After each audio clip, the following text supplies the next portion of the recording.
Good evening student, कैसे हैं आप लोग? आई होप अच्छे होंगे। ठीक है, देखिए सॉल्यूशन के बारे में लास्ट टाइम हमने कुछ बातें देखी थी 2-3 लेक्चर में। आज उसी के आगे का टॉपिक है। क्लियर है? ठीक है। देखो अभी जो आज के जो टॉपिक में वेपर प्रेशर आएगा, ठीक है ना, और कॉलिगेटिव प्रॉपर्टीज़ आएंगे। तो वो वेपर प्रेशर को समझने से पहले ना आपको इवेपोरेशन समझना पड़ेगा। क्या समझना पड़ेगा? इवेपोरेशन। ओके, तो इवेपोरेशन क्या होता है सबसे पहले उसी को समझते हैं, तब तो आपको वेपर प्रेशर क्लियर हो जाएगा। देखिए इवेपोरेशन क्या है? एक सरफेस फिनोमिनन है। क्या है भाई? एक सरफेस फिनोमिनन है। क्या मतलब हुआ इसका कि मान लेते हैं ये आपका भगोना है, ठीक है ना ये क्या है? आपका भगोना है और इसमें आपने वाटर ऐड कर दिया है, ठीक है ना, वाटर ले लिया है। तो अब यहाँ पर ये नीचे का पार्ट है जिसको आप बल्क बोलते हो, तो बल्क में भी वाटर मॉलिक्यूल है और सरफेस पर, इसके सरफेस पर भी वाटर मॉलिक्यूल है, ठीक है। लेकिन आप सरफेस टेंशन में भी पढ़ते हो फिजिक्स में, इसको यहाँ पर भी देख लीजिए एक बार कि ये जो बल्क में जो मॉलिक्यूल्स है ना, उनको चारों तरफ से फोर्स ऑफ अट्रैक्शन मिल रहा है, ठीक है ना, चारों तरफ से फोर्स ऑफ अट्रैक्शन मिल रहा है। बट जो सरफेस के मॉलिक्यूल्स हैं, कौन से मॉलिक्यूल? सरफेस के मॉलिक्यूल, उनको चारों तरफ से फोर्स ऑफ अट्रैक्शन नहीं मिल रहा है। जो नीचे डाउनवर्ड डायरेक्शन में है वही मिल रहा है। ऊपर तो एयर है, ऊपर तो एयर है ना, तो वहाँ से कोई फोर्स ऑफ अट्रैक्शन नहीं मिल रहा है। पहला पॉइंट, ठीक है ना। मैं अभी आपको ये बता रहा हूँ कि इवेपोरेशन होता क्यों है, ठीक है।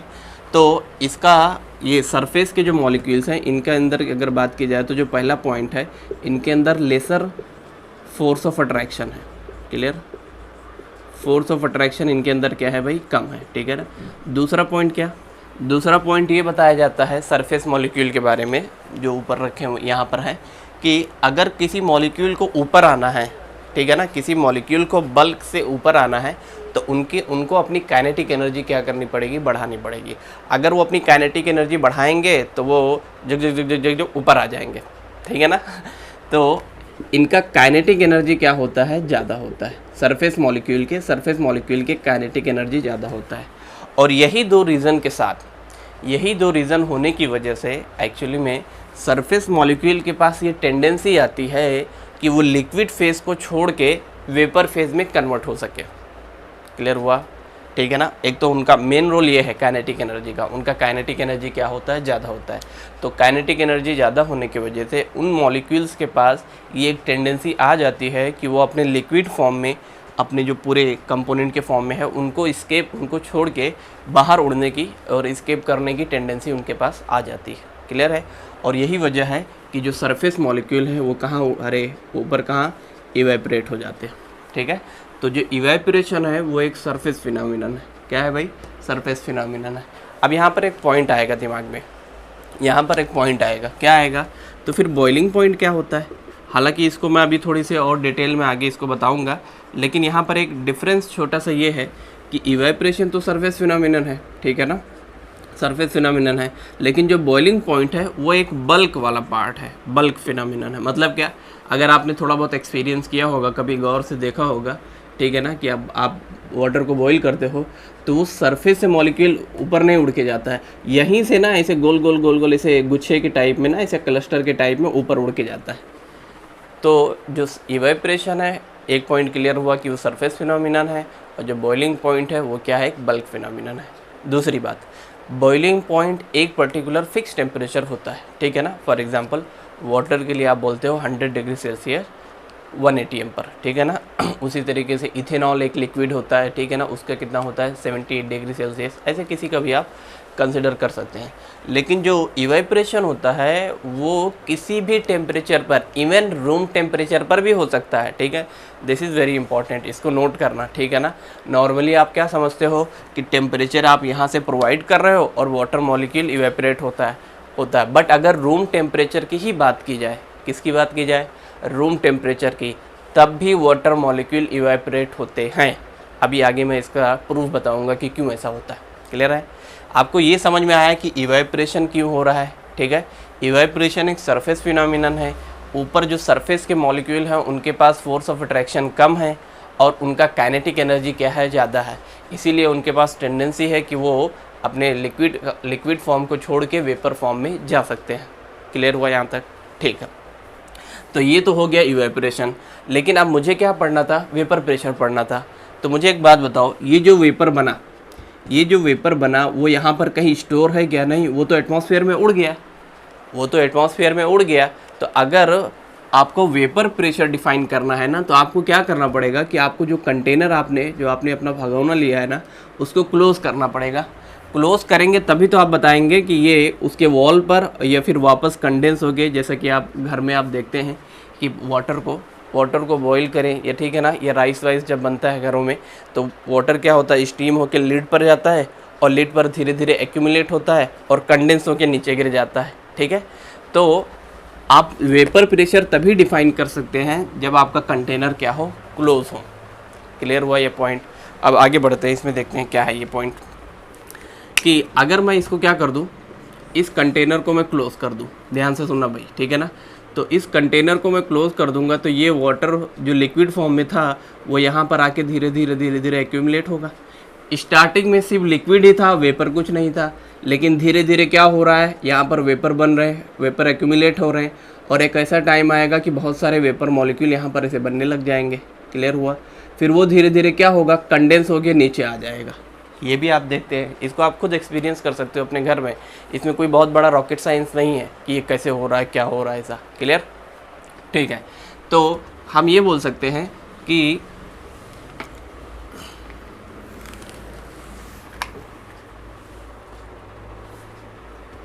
लिक्विड था, लिक्विड फॉर्म से आप कहाँ पर गए, वेपर फॉर्म में गए, और वेपर से एक टाइम आएगा कि वेपर कंडेंस हो जाएगा तो आप यहाँ पर जाओगे।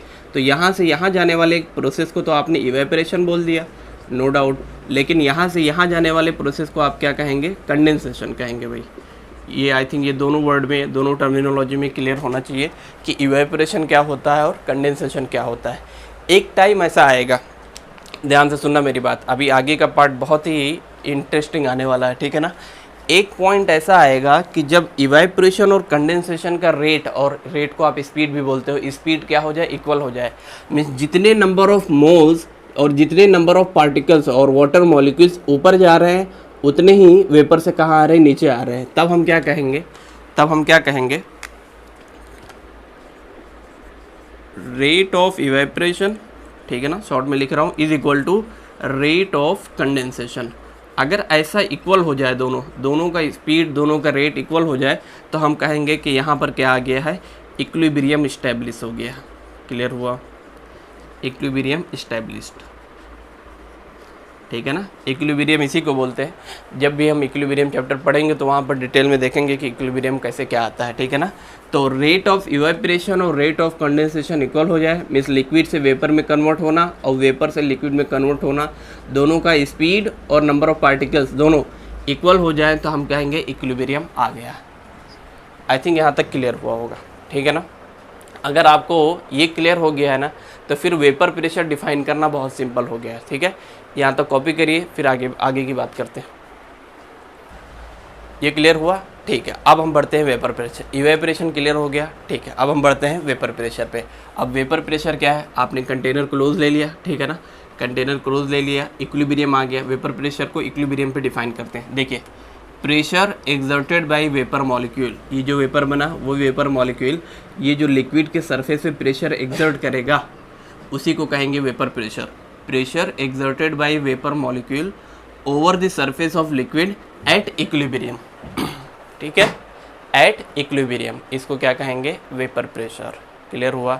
ठीक है। अब आपके दिमाग में एक क्वेश्चन आएगा, वो ये है, और आना भी चाहिए, ठीक है ना। नहीं आ रहा है तो प्रॉब्लम है, आ रहा है तो कोई प्रॉब्लम नहीं। वो ये कि नॉर्मली हम क्या पढ़ते हैं कि वाटर का बॉइलिंग पॉइंट 100 डिग्री सेल्सियस होता है, ठीक है। अब वाटर का बॉइलिंग पॉइंट 100 डिग्री सेल्सियस है, मीन्स 100 डिग्री सेल्सियस पे वो लिक्विड फॉर्म को छोड़ देगा और वेपर में कन्वर्ट हो जाएगा। क्लियर है? ठीक है।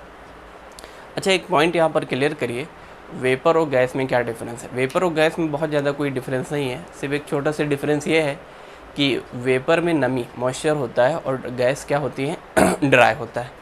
तो जो काम गैस करती है वो काम वेपर भी कर सकती है। मिसाल के तौर पे, फॉर एग्जांपल, गैसेस का काम क्या है, गैसेस किसी भी कंटेनर में आप रखेंगे या कहीं रखेंगे तो वो प्रेशर एक्सर्ट करती है, ठीक है ना।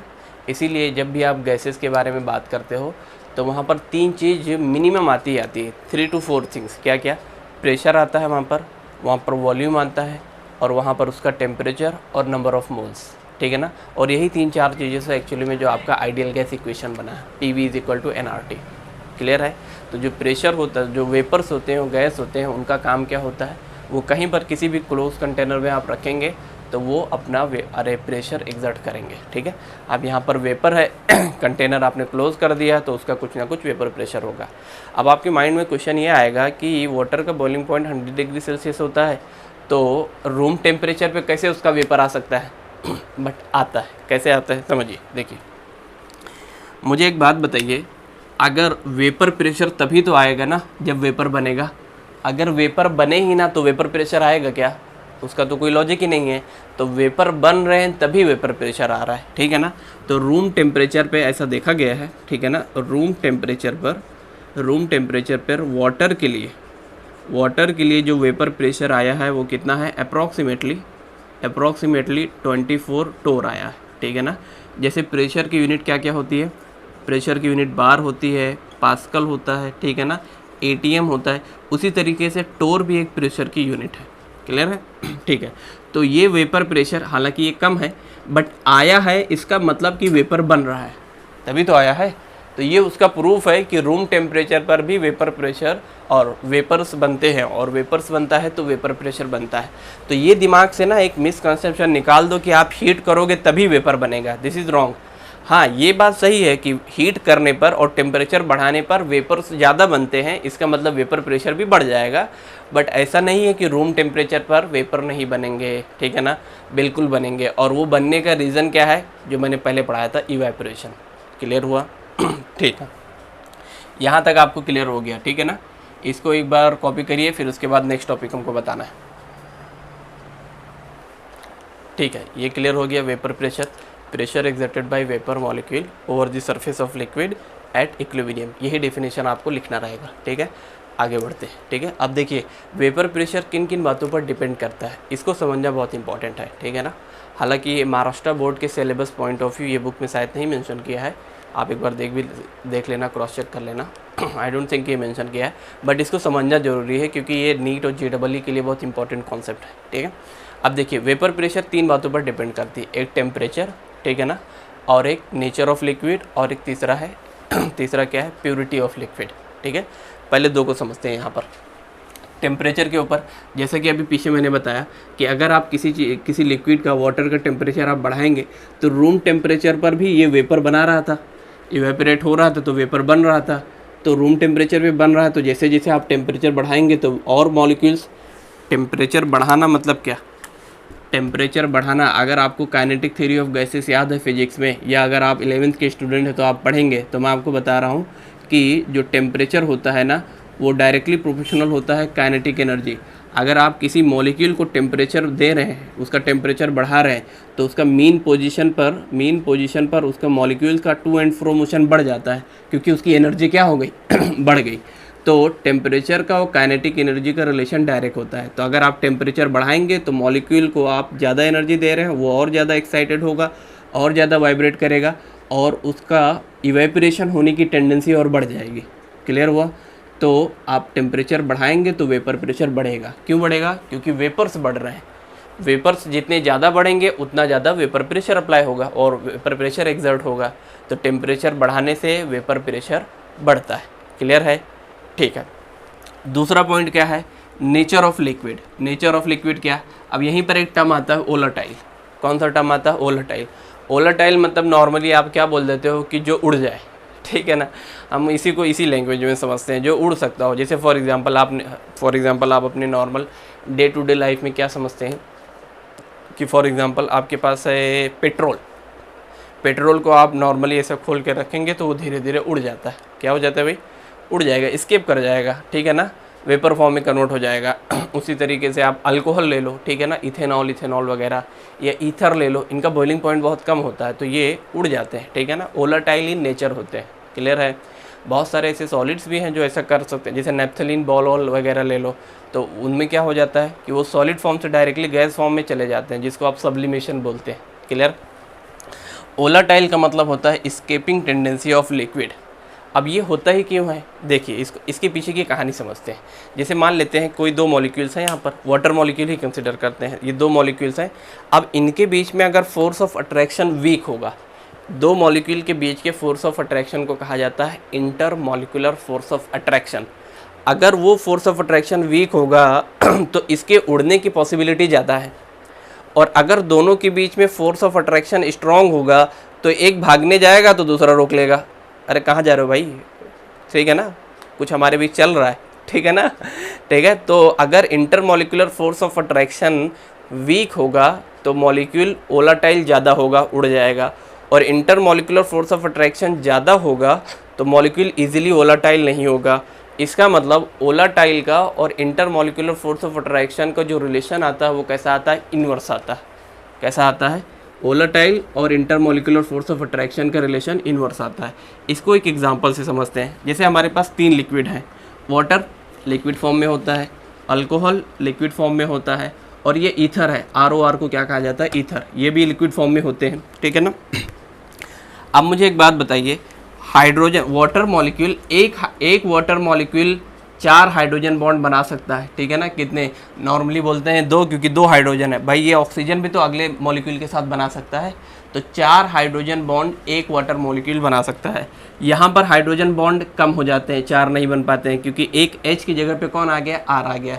डोंट वरी, जिसको डाउट है हाइड्रोजन बॉन्ड क्या होता है, ठीक है ना, बहुत जल्द हाइड्रोजन बॉन्ड के ऊपर एक कंप्लीट एकदम लेक्चर आने वाला है, ठीक है ना। उसके बाद ईथर में तो हाइड्रोजन बॉन्ड होता ही नहीं है खुद के मॉलिक्यूल के साथ, तो हम कहेंगे कि inter molecular force of attraction इसमें ज़्यादा होता है एज़ कम्पेयर टू इसका इसमें ज़्यादा होता है, ठीक है ना। तो मुझे एक बात बताओ, अगर intermolecular force of attraction किसी चीज़ में ज़्यादा हुआ तो वो क्या होगा, कम वोलेटाइल होगा, क्योंकि रिलेशन कैसा है, इन्वर्स है। इसका मतलब वेपर प्रेशर किसका ज़्यादा होगा, ईथर का ज़्यादा होगा, क्योंकि ईथर ज़्यादा वोलेटाइल है, ज़्यादा उड़ के भागेगा, और उसके बाद फिर कौन आ जाएगा, अल्कोहल और फिर वाटर। तो तीनों में सबसे ज़्यादा वेपर प्रेशर किसका होगा, ईथर का होगा, फिर अल्कोहल का होगा, फिर वाटर का होगा। रीज़न बताओ। ईथर में inter molecular force of attraction क्या है, बहुत वीक है, तो उनके उड़ने की टेंडेंसी ज़्यादा है, उड़ेंगे वेपर बनेगा, वेपर प्रेशर ज़्यादा आएगा। क्लियर हुआ, इसको कॉपी करिए। नेक्स्ट थर्ड पॉइंट हम इसको समझते हैं क्या है, और वो बहुत इंपॉर्टेंट है, ठीक है। देखिए अगर मैं चाहता तो डायरेक्ट स्टार्ट कर देता टॉपिक को चैप्टर में, ठीक है ना, बट ये सब आप इसको फील नहीं कर पाते, फिर मुझे ऊपर से बातें बतानी पड़ती और बहुत सारे स्टूडेंट के माइंड में क्वेश्चन आता। तो ये सिर्फ इसीलिए बता रहा हूँ कि जो टॉपिक हमको पढ़ना है ना वो एकदम क्रिस्टल क्लियर हो जाए, ठीक है। इसको कॉपी करिए, ठीक है। आई थिंक 2 पॉइंट आपको क्लियर हो गए। और जो थर्ड पॉइंट है वो क्या है, प्योरिटी ऑफ लिक्विड। अब प्योरिटी ऑफ लिक्विड में क्या बताया जाता है, जैसे फॉर एग्जांपल ये कोई कंपोनेंट ए मान लेते हैं, ठीक है ना। अब आपको अगर एग्जांपल ही कंसिडर करना है तो आप वाटर कंसिडर कर सकते हैं, ठीक है ना। ये क्या है, ये वोलेटाइल लिक्विड है। ए क्या है भाई, वोलेटाइल लिक्विड है, ठीक है ना। इसका मतलब इसका कुछ ना कुछ वेपर बनेगा, और वेपर बनेगा तो वेपर प्रेशर आएगा, ठीक है ना।